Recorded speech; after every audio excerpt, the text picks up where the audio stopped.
Good morning. Welcome to the live streaming worship service of the Universalist Unitarian Church of Riverside.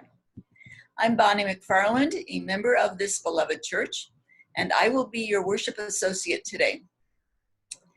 We welcome you to worship with us with an open mind and an open heart. Our opening hymn this morning is "We Are." Please rise in spirit and join us. And because we are Zooming this, nobody will know if you sing off key. So, all together now.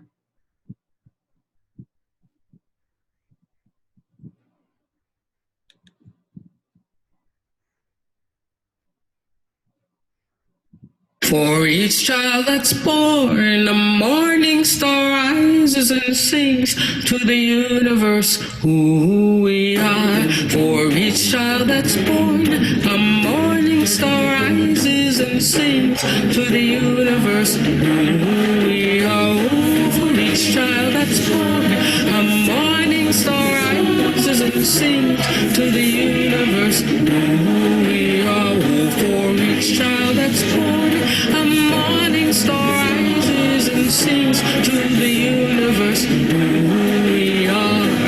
We are our grandmother's prayers, and we are our grandfather's dreamings, and we are the breath of our ancestors. We are the Spirit of God. We are mothers of courage, fathers of time, daughters of dust, and the sons of great visions. We're sisters of mercy, brothers of love, lovers of life, and the builders of nations. We're seekers of truth, keepers of faith, makers of peace, and the wisdom of ages. We are our grandmother's prayers. We are our grandfather's dreamings, and we are the breath of our ancestors. We are the Spirit of God. We are mothers of courage, fathers of time, daughters of dust, and the sons of great visions. We're sisters of mercy, brothers of love, lovers of life, and the builders of nations. We're seekers of truth and keepers of faith. We are makers of peace and the wisdom of ages. We are our grandmother's prayers. We are our grandfather's dreamings, and we are the breath of our ancestors. We are the Spirit of God. We are our grandmother's prayers, and we are our grandfather's dreamings. We are the breath of our ancestors. We are the Spirit of God. For each child that's born, a morning star rises and sings to the universe who we are. For each child that's born, a morning star rises and sings to the universe who we are. We are one.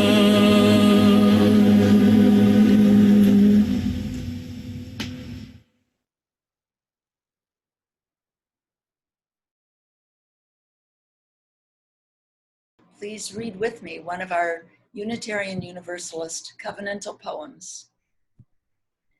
Love is the doctrine of this church. The quest for truth is its sacrament, and service is its prayer.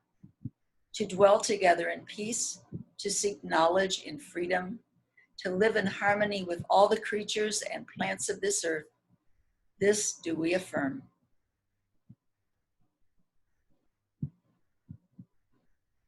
Today our speaker is Bill Hedrick. I've known Bill for a number of years now, and I'm very pleased to be able to present him as our speaker today. I know that you're going to enjoy hearing him. The title of his talk is Education, Liberation, and Freedom, Cutting the Ties That Bind. His description reads, African anti-colonialist Julius Nyerere once stated, education is not a way to escape poverty, it is a way of fighting it. In the presentation, Education, Liberation, and Freedom, Breaking the Ties That Bind, Hedrick offers education in its full transformative power as a tool of liberation.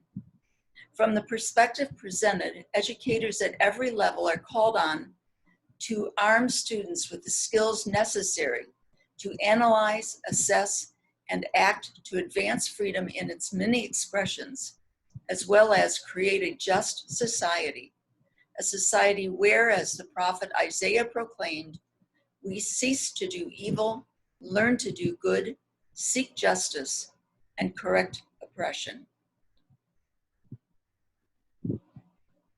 Bill Hedrick was elected to the City Riverside Community College District Board of Trustees on November 8th, 2016.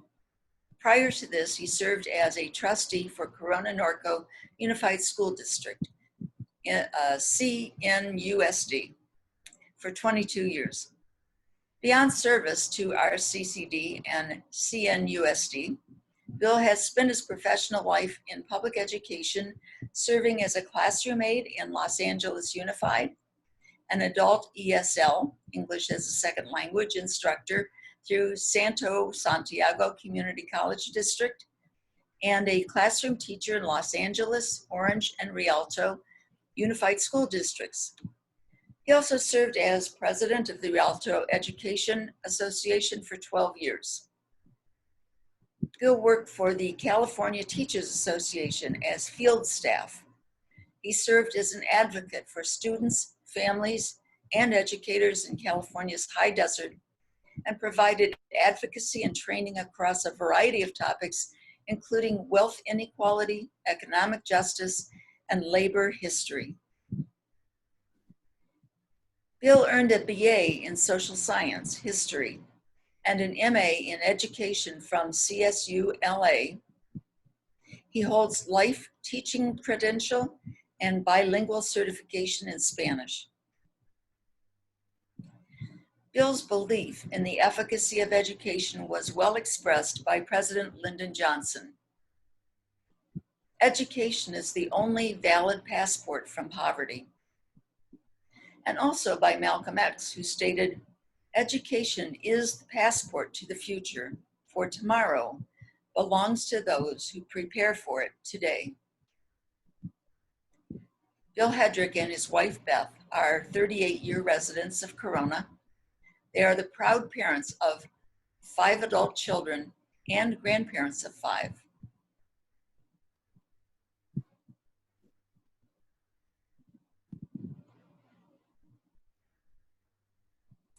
We have a couple of announcements we would like to share. I'm not sure that we're going to have chat time today. But if we do, and we'll let you know later, it is an opportunity to spend an hour talking among ourselves, usually beginning with the service, then wandering off onto other topics. It's held on Zoom, 1/2 hour after service every Sunday. During July and August, our services begin at 9 a.m., so chat time usually would begin then during this time at 10:30.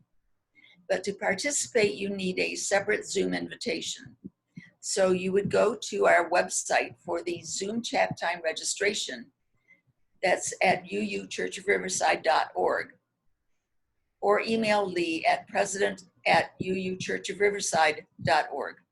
However, I'm not sure Lee will be available for that, which is the glitch in this today, and I'll speak to that later.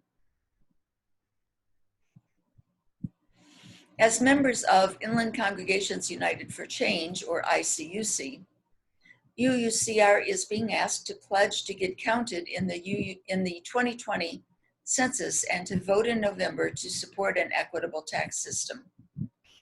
Text PICO ICUC 2 40649 to find out how. You can also let ICUC know what issues we here at UUCR care about. If you're watching this live, you have figured out Zoom, but you still may have questions or know someone who does. On our website, under the About tab, is a guide to using Zoom by phone, computer, and tablet. For the most current and reliable information related to the COVID-19 virus for our area, go to the website for your county public health department or the state of California. You can find information and links for these counties and the state on our website at uuchurchofriverside.org.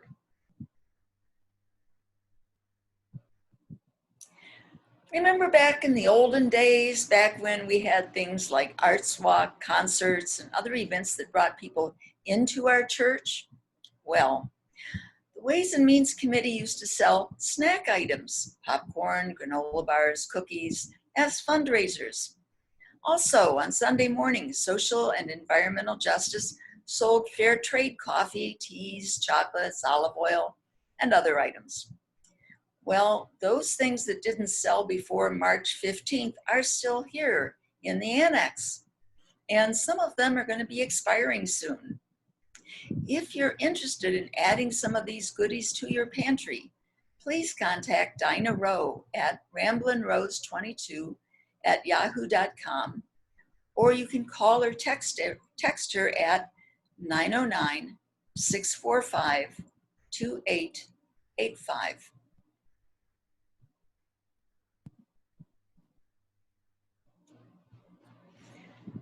Let us acknowledge that we walk upon the traditional territories of the Moronga, the original people of this land, who continue to cry out for justice and self-determination.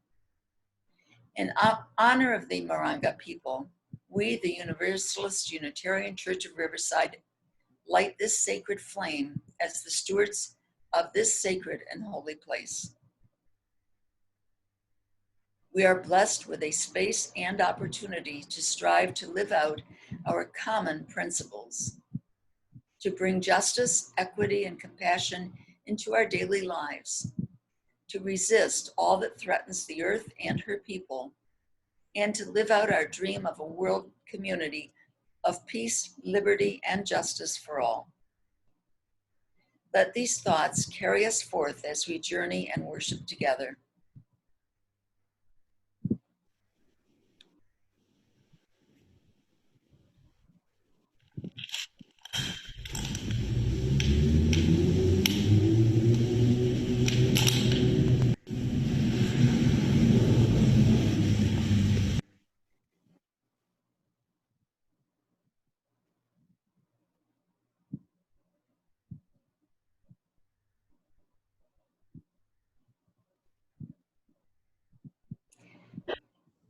A flame within a chalice is a primary symbol of the Unitarian Universalist faith. Hans Deutsch, an Austrian artist, first brought together the chalice and the flame as a Unitarian symbol during his work with the Unitarian Service Committee during World War II. To Deutsch, the image had connotations of sacrifice and love.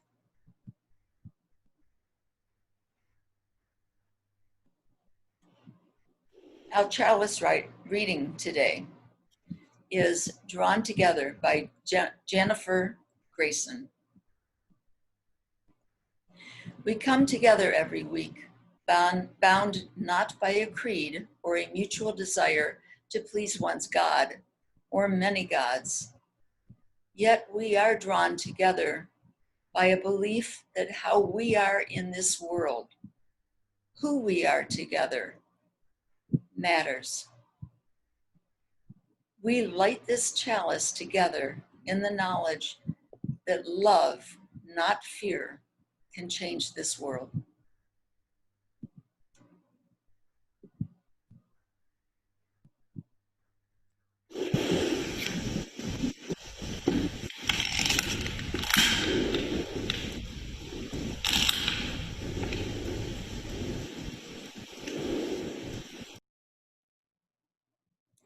Our next hymn is Room at the Table.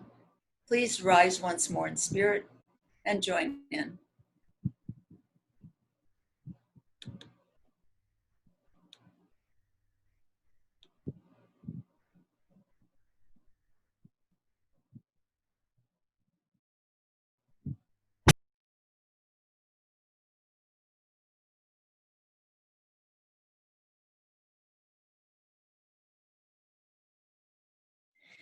Sharing joys and concerns is an important part of belonging to this beloved community.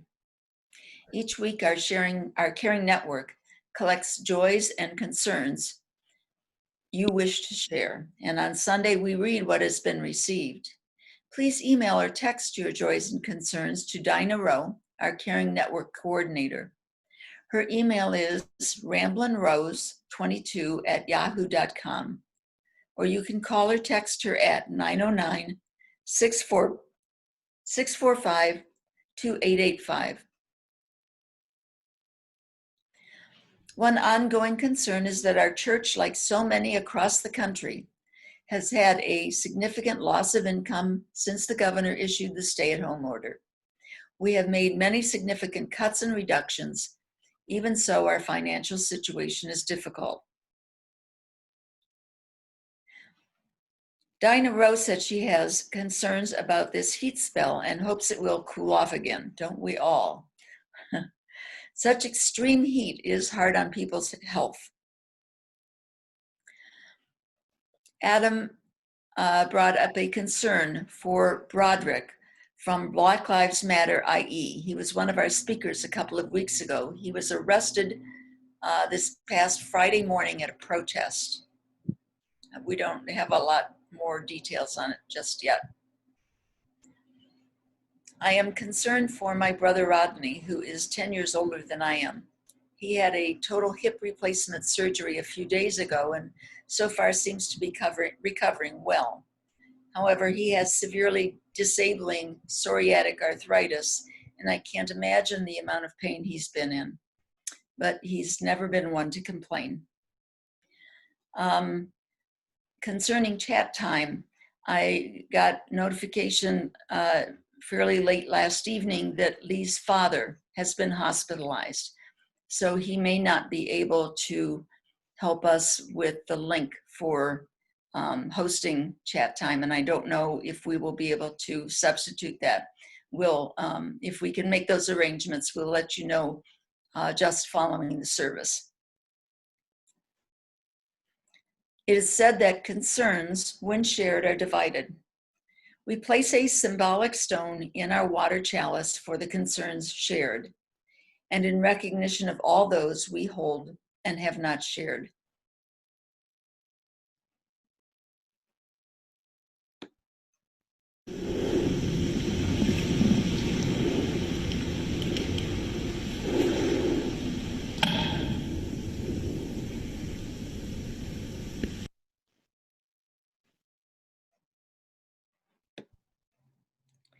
Joys. Glenn Granfield is happy to have his phone working again. Adam Wedeking spent time helping him. Yay! It is said that joy shared is multiplied, and we place a symbolic stone in our water chalice for the joys we have shared and for those we have not.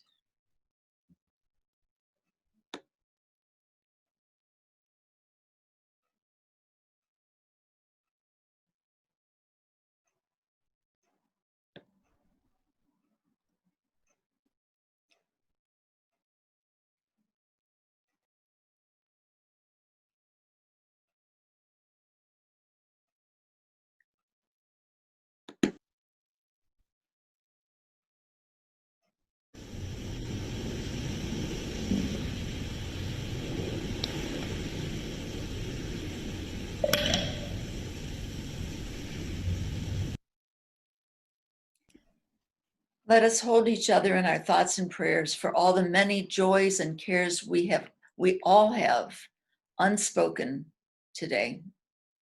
Know that our beloved community is here for you, if necessarily from a safe distance at this time.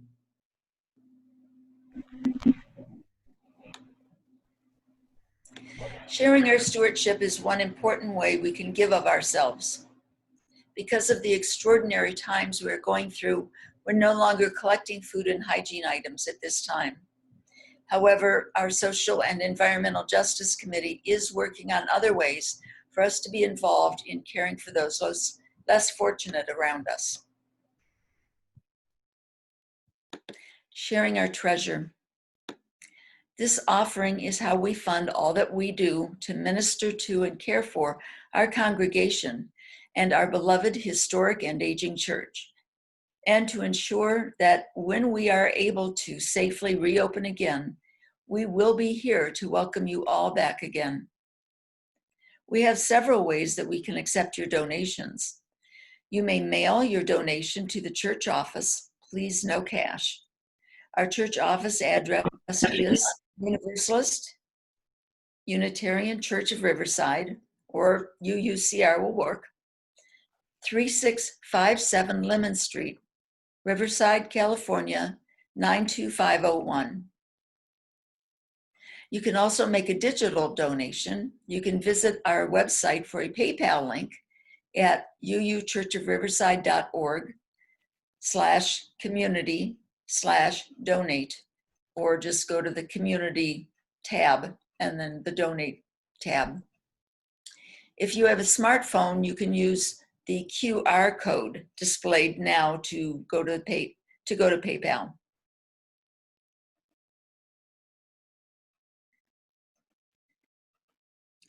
We have another wonderful way to financially support our church at no cost to you, no extra cost to you, and no cost to us. We have Stater Brothers cards for your grocery shopping pleasure that earns our church a percentage of the cost of the card. Please contact Dinah or the church office to purchase Stater Brothers cards. Once more, Dinah's email is ramblinrose22@yahoo.com, and the church office email is admin@uuchurchofriverside.org. And finally, one more way to help is when you're making purchases through the Amazon Smile program. If you make any purchases through Amazon, you can join this. Go to smile.amazon.com. Be sure to have the smile and choose Universalist Unitarian Church as your charity. We receive 0.5% of your qualifying purchases. And by using an Amazon script card, we receive a percentage for both.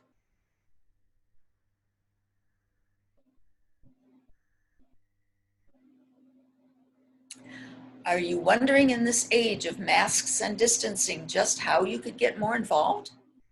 Well, you can donate your talents and or sharpen your skills by volunteering to be a speaker, a worship associate like I am today, a musician or a singer. Maybe you're great on Instagram and have noticed we aren't doing a lot there right now. We also have a Twitter account. Or maybe you know someone you think would be a great speaker. What are you interested in that might be helpful to this church you love? If you are interested or have some ideas, please email worship@uuchurchofriverside.org. Now here's a hymn many of us have been missing.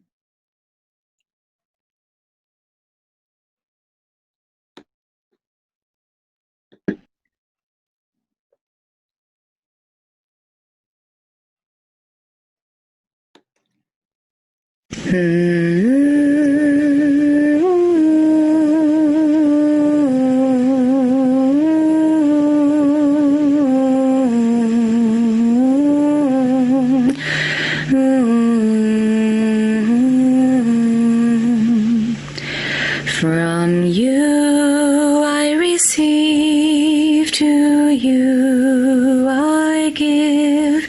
Together we share, and by this we live.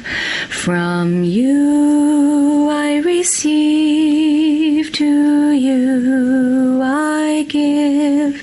Together we share, and by this we live.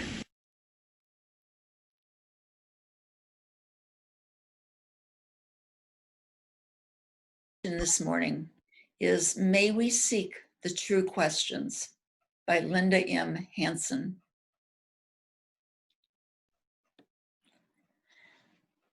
Let us enter into a spirit of meditation. Much of our human struggle is what we do not know or understand. It is often difficult not to want answers, or even more difficult not to think we have them already. May we experience what we do not know, not as an individual failure, but as an invitation to community.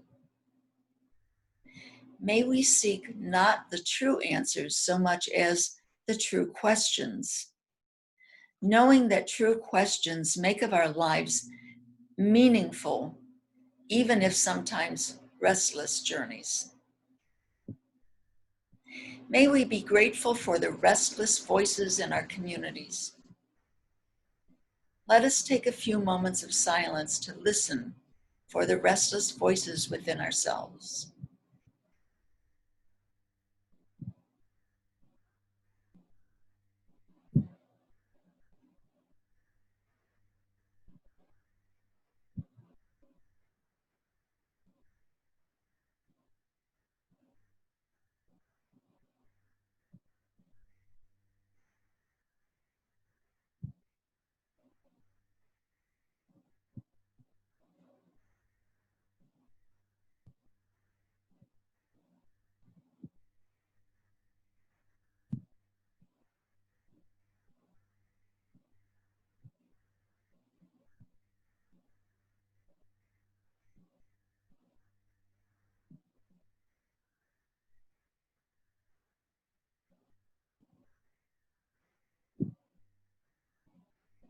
May we be good company to one another in our questions and our journey. So may it be.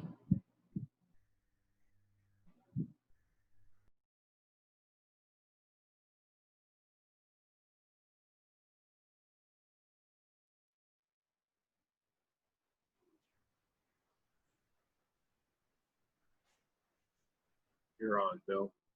All righty. Well, good morning. I am so happy to have the chance to join you this morning.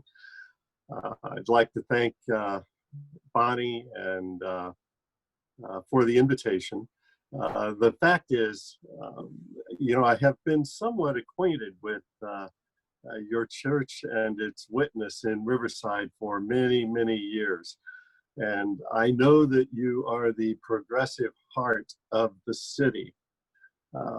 That said, individuals make the church, and I've had the opportunity over the years to work with so many great folks from your congregation, including some who are no longer with us. Bob Melch, Tom Schultz, Richard Brown, Eric Isom, so many folks that have been meaningful in the city of Riverside and present at every progressive endeavor.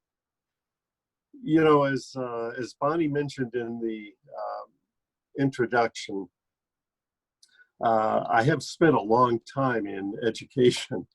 It was not a passing fancy, but over 50 years of work and love. I served in many capacities, ranging from a classroom aide in Los Angeles to a teacher, an instructor, union president, a staff person for CTA, and a board member in Corona, Norco, and now for the Riverside Community College District. And I could say, like Jerry Garcia, perhaps, what a long, strange trip it's been. But perhaps strange is not the right word. Fascinating, though, and interesting would be more appropriate, I think. So let me say that I was raised in a religious home. Um, I walked to Sunday school every morning. My dad read the Bible in the afternoon at a desk in our living room. That was the model that I grew up with. And I have to say, I read the stories, I sang the songs, I prayed the prayers of the evangelical community. But I also discovered that if you actually read the New Testament, you find a lot of social justice embedded. You know, some of the stories that I might be alluding to. For example, the story of the beggar Lazarus at the rich man's gate, who, well, the rich man ended up in hell, let us say, and poor Lazarus ended up beside God. Or Mark 10, where it talks about, the punchline is basically that it is easier for a camel to go through the eye of a needle than for a rich man to enter into heaven. Now, there is a caveat there that through God all things are possible. So I guess Sam Walton may not be wandering around in purgatory someplace, but who knows? But there's no getting around James 5.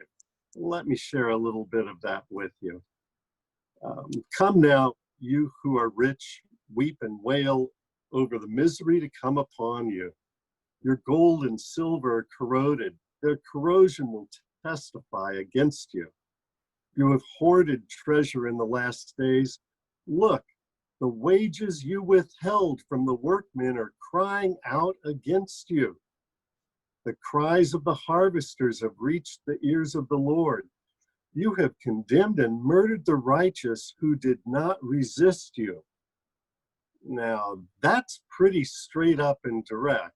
That is, I think, pretty tough to spin.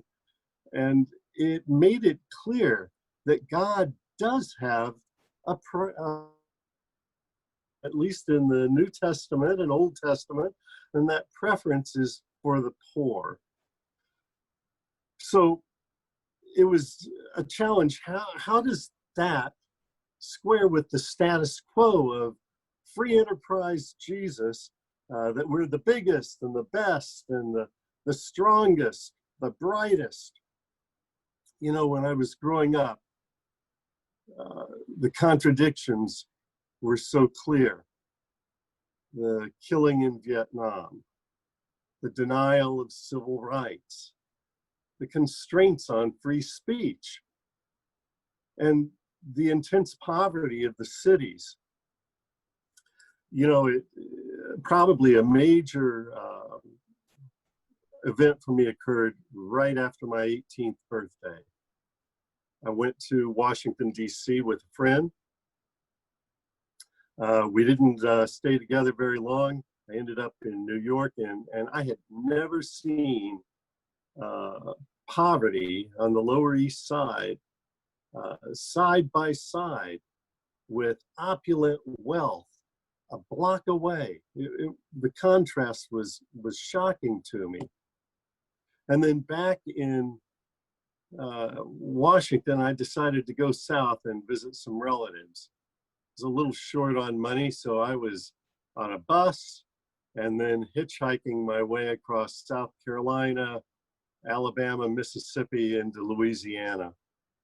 And it was clear that the assumptions that I had grown up with, that everybody had a chance, everything was equal, just work hard, was not working for an awful lot of people. I was confronted with intense poverty. About the same time, I found that there really was more than the evangelical community, and beyond that, that blended faith with radical action. The Berrigan brothers come to mind, especially Philip Berrigan.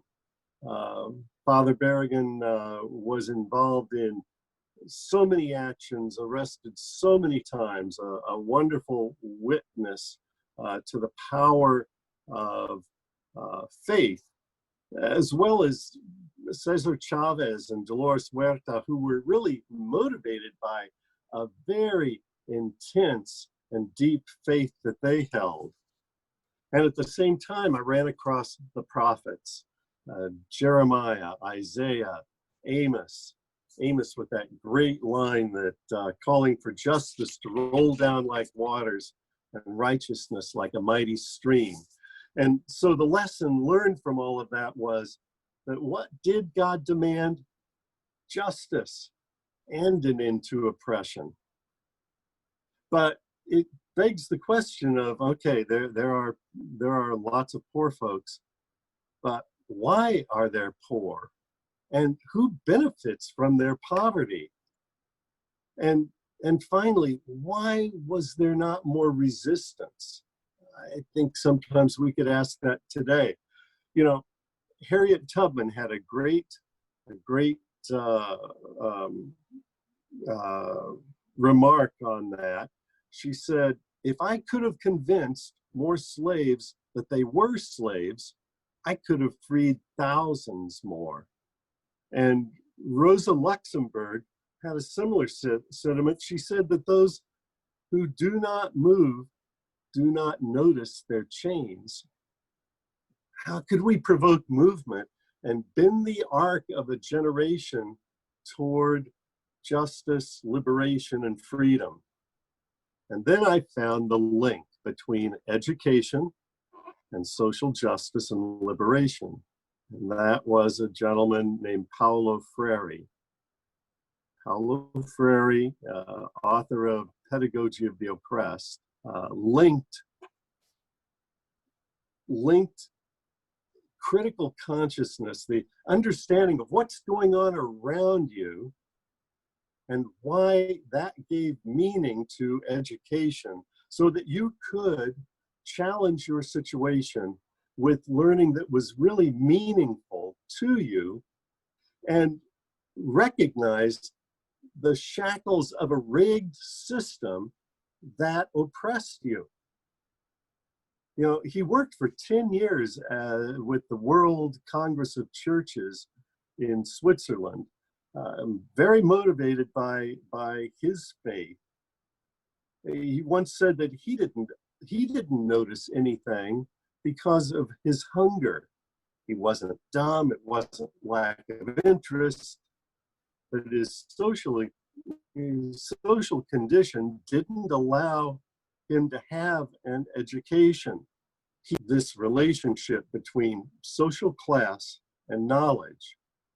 And I gotta say, when I first read it, I think a very common reaction is to be kind of stunned by this, because it's something that intuitively I think we all understand, but I never had the words for it, that this linkage between education and liberation and consciousness. You have to understand what your position is in the world in order to challenge it. And he was excellent at doing that. Now, as a teacher, as an instructor, you know, I believe that we're obligated to teach both work skills. We got to be practical. We got to have some work skills and raise consciousness. And I guess another way of putting it would be to say that we need to be both skill builders and equity-minded fire starters, igniting both a love of academic excellence and social justice. When I was a kid in LA, I was fortunate of teachers in high school who did just that.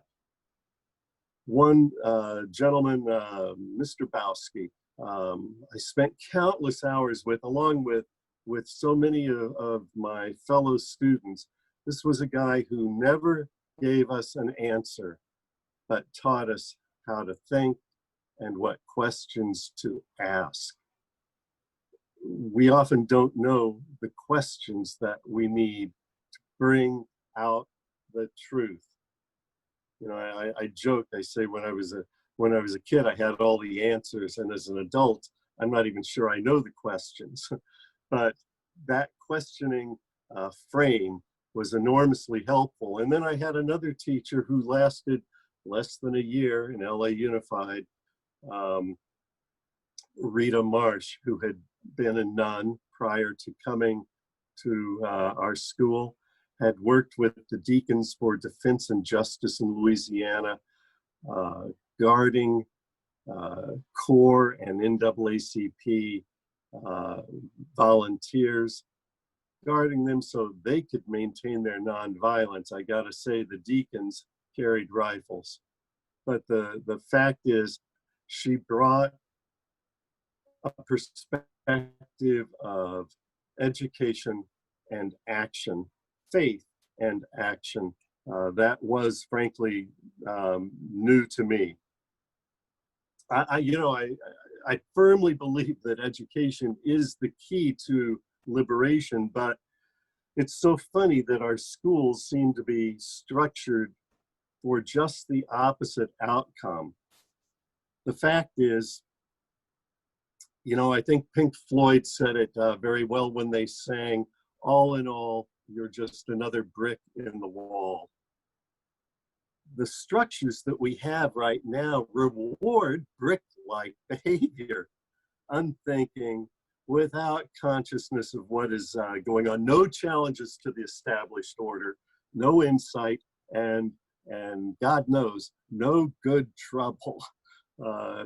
A phrase we've recently had impressed on us by Representative John Lewis.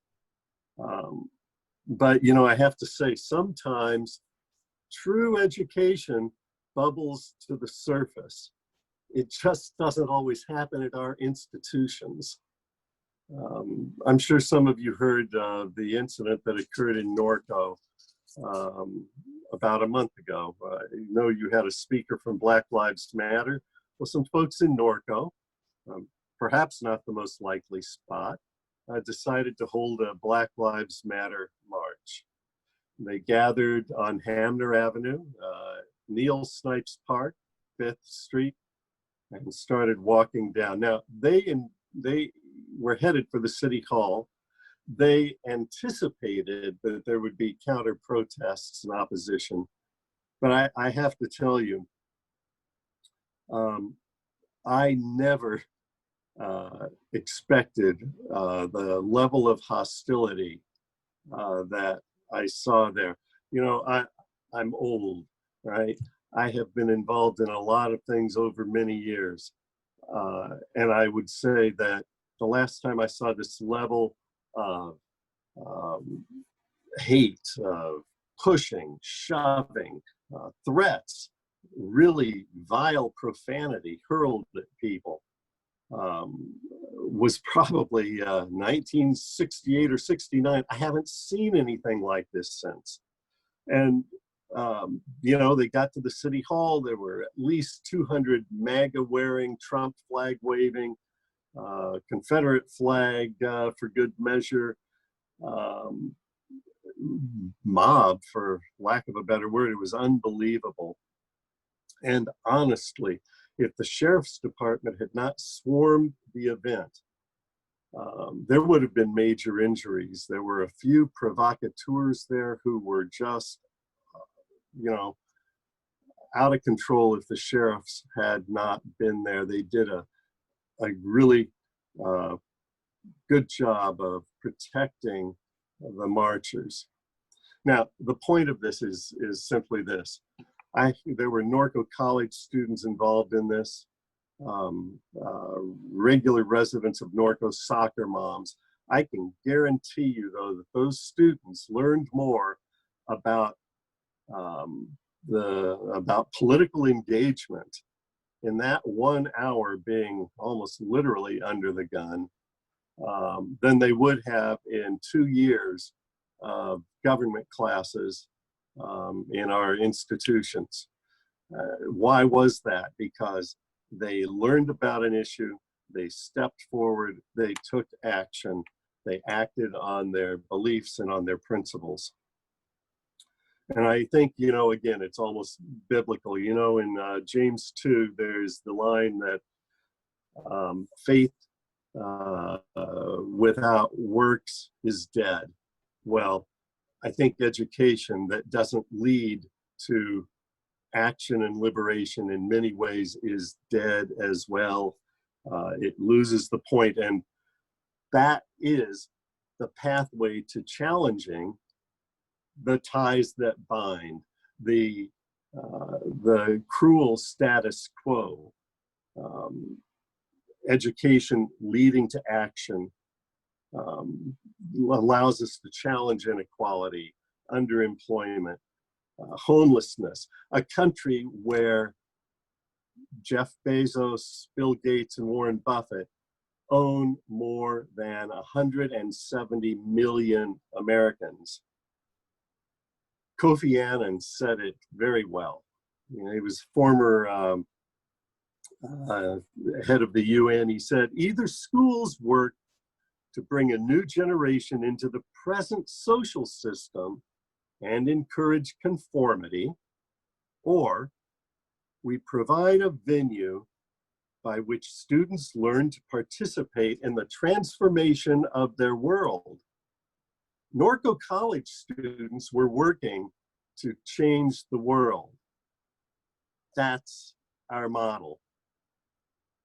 When I was a classroom teacher, I never missed a chance to expand the curriculum because, frankly, the curriculum was not inclusive. It did not challenge the status quo in any way. It sanitized our past. It took our heroes out, and those that were allowed to remain were stripped of meaning. Let me just give you a quick example here. I think an example is the best. My master's project was Martin Luther King.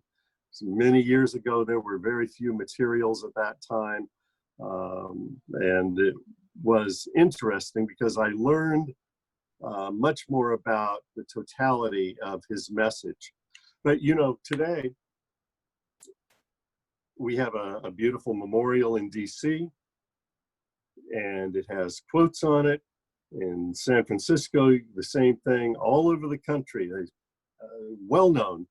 Out of the mountain of despair, a stone of hope. It's a wonderful sentiment. I was drum major for justice, peace, and righteousness. Again, a wonderful quote. But is it the entirety of the man? Where is, call it democracy or call it democratic social, a better distribution of wealth within this country for all God's children? That's not carved in stone anywhere. It probably ought to be. How about the evils of capitalism are as real as the evils of militarism and the evils of racism? I didn't see that in the history book either that my students used. Or if America does not use her vast resources of wealth to end poverty and make it possible for all of God's children to have the basic necessities of life, she too will go to hell. And that one doesn't show up very often either. The fact is our history and our past have been managed and handed to us to provoke a particular outcome of satisfaction with the status quo. That has to be confronted, and the tool to confront it is education. Diverse education, inclusive education, a curriculum that's complete. And until such a time, teachers have to backfill and supplement. Emma Goldman said, the most violent element in society is ignorance. And I think that's true because it is a result of ignorance that we don't recognize our status, our situation, and through good education, education for critical consciousness, as Paulo Freire said, allows us to realize where we are. Finally, I would say this: education that dispels ignorance.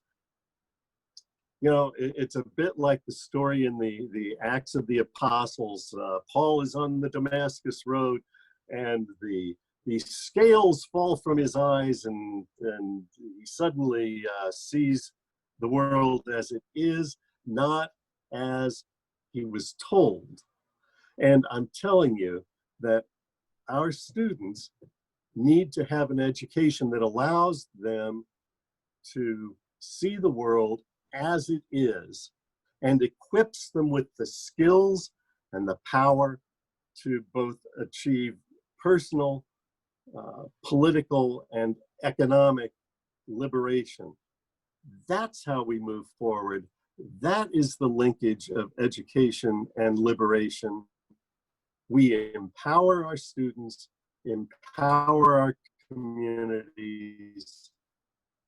It is a life-changing enterprise. I spent 50 years in education. I loved every year of it, and I always felt that it was a higher calling. And in that sense, I believe too today that whether professional educators, community educators, or frankly educated through actions in the street, it builds capacity and allows us to seek and attain liberation. With that, I am so thankful for the chance to be here and share my thoughts with you, and look forward to attending another service. Thank you so much. Thank you, Bill. That was wonderful. Our closing hymn is Spirit of Life. Please rise in spirit and join us.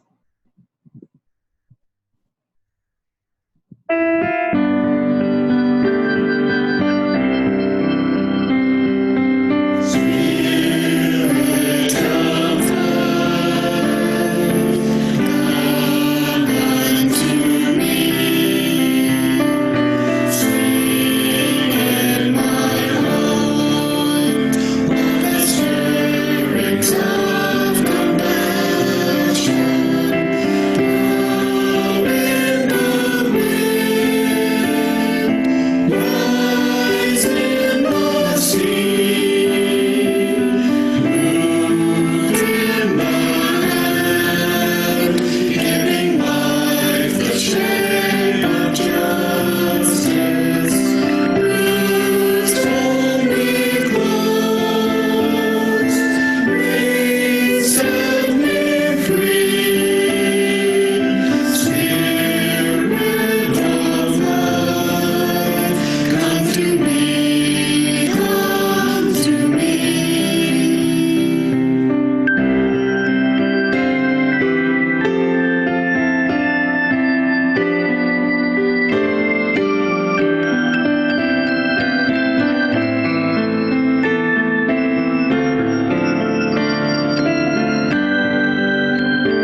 For our benediction, please close your eyes and reach out to each other in your thoughts. Feel the connection between us, the interconnected web joining us as a community, as a church family. Our benediction is Go in Peace, Seeking Justice by Jim McGraw.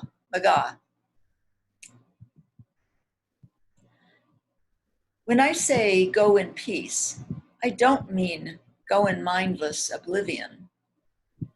When I say go in peace, I don't mean go without challenging yourself or others. When I say go in peace, I don't mean go in utter ease and comfort. When I say go in peace, I mean go in peace seeking justice. I mean go in peace committed to equal rights and opportunities for all. When I say go in peace, I mean go in the peace that is created when together we build communities of true solidarity, deep compassion, and fierce, unrelenting love. Go in peace. Amen. Shalom and blessed be.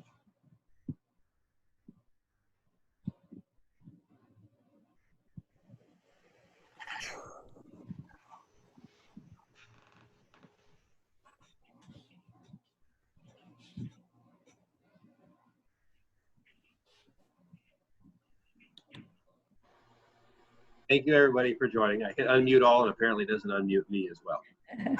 Thank you for joining. Yeah. Thanks for joining. Thank you. Thank you. Thank you. Bye.